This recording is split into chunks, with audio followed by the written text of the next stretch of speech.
আপনার মনে হয় মমতা ব্যানার্জি ওয়াকফ সেন্ট্রাল গভর্নমেন্টের বিরুদ্ধে যাবে? টেক অ্যান্ড গিভ পলিসি একটা জানেন তো, নেওয়া দেওয়া। মমতা ব্যানার্জি এটা হয়তো বলে দিয়েছে, আমি ওয়াকফ তোমাকে ছেড়ে দিলাম, তুমি আমার ভাইপোটাকে ছেড়ে দাও। কি বলছি বুঝতে পেরেছেন? বুঝে আসছে যে ওয়াকফ তুমি লুটপাট করে নাও, যা ইচ্ছা করো, আমার ভাই পরিবারের লোক যা করেছে ওই দিকে তুমি দেখিও না। তাই মমতা ব্যানার্জি তার কটা বাজে মমতা ব্যানার্জি তার পরিবারের লোককে বাঁচানোর জন্য, তার ভাই ভাইপোকে বাঁচানোর জন্য ওয়াকফকে কুরবানি দিয়ে দিল। তাহলে আগামী দিনে আমাদেরকেও প্রস্তুত নিতে হবে তো নাকি ভাই? আমার ভাই ভাইপো, আমাদের দাদুরা যেই কবরে শুয়ে আছে, আমাদের চাচারা যেই কবরে শুয়ে আছে, তাদের ভাই ভাইপো হয়ে আমাদের দাদুদের কবরটাকে বাঁচাতে হবে তো নাকি ভাই? তবে একটা কথা বলে যাই, আমরা যেমন আমরা ওয়াকফ সম্পত্তি বাঁচানোর লড়াই আছি, ঠিক একইভাবে দেবত্ব সম্পত্তি হিন্দু সমাজের পূর্বপুরুষেরা দেবদেবীর নামে, ঠাকুরের নামে, মন্দিরের নামে, শ্মশানের নামে অনেক সম্পত্তি উৎসর্গ করে গিয়েছে। এই তৃণমূলের আমলে সেটাও লুট হয়েছে। যদি আগামী দিনে বাংলার মানুষ, নাকাশিপাড়ার মানুষ, পলাশিপাড়ার মানুষ, নদিয়ার মানুষ, আরামবাগের মানুষ যদি আমাদেরকে সরকার পরিচালনার দায়িত্ব দেয়, আমি কথা দিয়ে যাচ্ছি, যেমন ওয়াকফ সম্পত্তি উদ্ধার করে মাদ্রাসার নামে, মসজিদের নামে, ঈদগাহর নামে তুলে দেবো, ঠিক একইভাবে দেবদেবীর নামে সম্পত্তি উদ্ধার করে আবার সেই দেবদেবীর নামে পৌঁছে দেবো।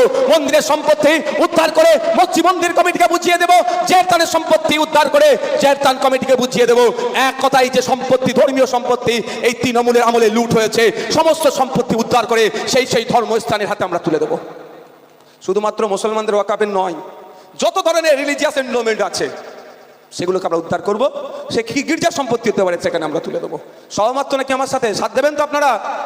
না শুধু ওয়াকফের বেলায় সাথ দেবেন আর দেবত্ব সম্পত্তির বেলায়? একদম নয়, একদম। মানবতার পক্ষে সওয়াল করতে হবে। সমাজে যদি আপনি ভালো থাকতে চান, আপনার প্রতিবেশীকে আপনাকে ভালো রাখতে হবে। আপনি যদি আপনার ভালো চান, আপনার পরিবারকে যদি আপনি সুরক্ষিত রাখতে চান, প্রতিবেশীর পরিবারকেও আপনাকে সুরক্ষিত রাখতে হবে। আপনার ছেলেকে আপনি উচ্চ শিক্ষায় শিক্ষিত করেছেন, পাশের বাড়ির ছেলেটা যদি উচ্চ শিক্ষায় শিক্ষিত না হয়, আপনার ছেলে ডক্টরি করে, ব্যারিস্টারি করে, উকিলি করে টাকা নিয়ে ঘরে ঢুকবে, পাশের বাড়ির ছেলেটা কিন্তু ছুরি ধরবে আপনার ছেলের গলায়।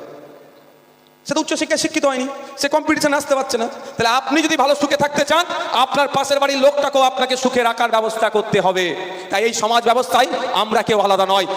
ভারতবর্ষ যদি পুরো একটা শরীর হয়, একটা হাত হিন্দু হলে একটা হাত মুসলমান, একটা পা খ্রিস্টান হলে একটা পা পাঞ্জাবি, পুরো একটা শরীর।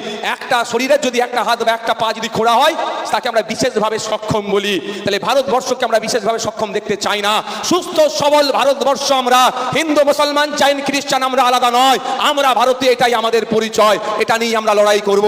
এই পরিচয়কে যারা মিটাবার চেষ্টা করছে, সেই রাজনৈতিক কারবারিদের বিরুদ্ধে আমাদের লড়াই সংগ্রাম জারি থাকবে।